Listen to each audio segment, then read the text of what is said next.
No niin, taas on homma otettu, että tuossa on tulpat, tässä on liukutapit ja ne on tuolta otettu pois näiltä sisältä ja siellä on tommonen kuusiokolo, onko tuo 6 vai 8, kumpi se nyt sitten olikaan. Ja seuraava vaihe on, että ottaa tää jousi helvettiin tästä.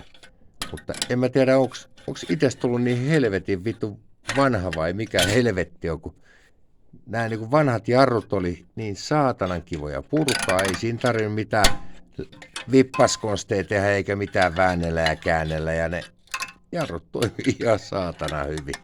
Mutta kyllä tämänkin nyt tietysti irti saa, mutta on tää nyt vähän tämmöistä kotitekostittu hommaa, kun saatana ei tuntuu, että ei vittu millään irtoa tää helvetin tappi täältä tai mikä tää nyt hieno jousi nimitys onkin tällä.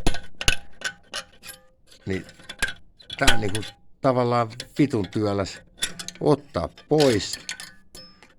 Ja kyllä se lähtee ja kyllä sen takaskin sinne saa, mutta ei oo kiva. Tää on tämmöstä niinku vääntämistä. No sitten tää on niinku Bemarin nää etujarrut, niin nyt kun on toi otettu sinne tapit jo irti, niin nyt voi vetästä nämä satulat pois. Ja tää lähtee männän puoleen ihan tälleen. Siellä on tommonen kiinnike, se pysyy männäs paikallaan. Mäntä on aika hyvin ulkona. Sinne ruutataan silikonia tai vähän putsataan ekana ja silikonia tonne saatanan välikköön. Ja tää on hassu. Niinku takajarruus oli kaiken maailman helvetin hienoja hilavitkuttimia ja säätölevyjä ja kaiken näköistä. Täällä ei jumalauta kun nämä helvetin jarrut palat. Sitten on paskaset raudat, mitkä joutuu putsaamaan. Ja en tiedä.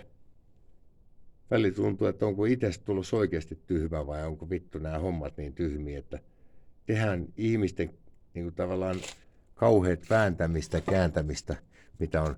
Sitten täällä on tää helvetin, oota nyt kun pitää ihan etsiä missä vitussa se on. No joo, sen mä kerkesin nappaa irti jo. Niin se oli tää anturi samanlainen kuin noissa takajarruissa. Se tulee tuolta kautta, menee tosta. Sitten se menee hetkonen tuolta. Ja tuolta. Sitten se menee täältä.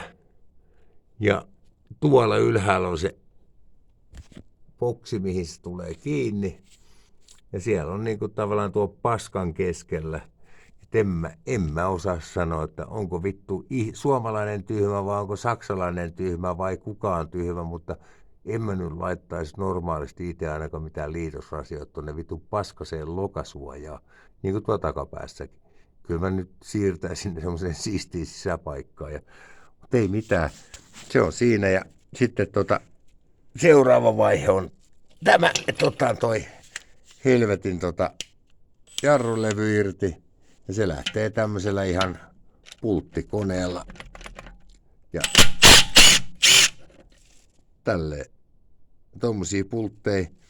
En tiedä, en ole vielä ihmetellyt sitä, että joutuuko lämmittämään, mutta luultavasti joutuu tätä kehää vetää lämpöiseksi tästä ja mäntä painetaan sisään. Toinen puoli kerättiin jo tekee, niin se meni ihan nätisti.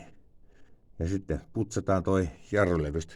Sorvataan nämä pykälät helvettiin ja takapuolella on varmaan samanlaiset ja ne pyöletään pois sieltä. Tässä etupäässä kävi silleen, että jarrulevy mahtuu kääntymään tuolta paikaltaan pois. Ei tarvitse tätä kehtoa irrottaa. Ja nyt tämä on normaali vääntöä. Samat paskat laitetaan takas paikalleen ja uusilla jarrupaloilla ja sorvatulla levyllä ja sitten lasketaan, kun väsyttääkin. Niin lasketaan nestettä läpi, muiston laskettuja nesteet läpi ja tuolla säiliössä on puhasta, kun tuon putken kun saa tyhjäksi, niin sen jälkeen tuollakin on puhtaat nesteet ja se on siinä ja en tiedä mikä on, mutta epäilen, että tämä on minun ensimmäinen ja viimeinen BMW.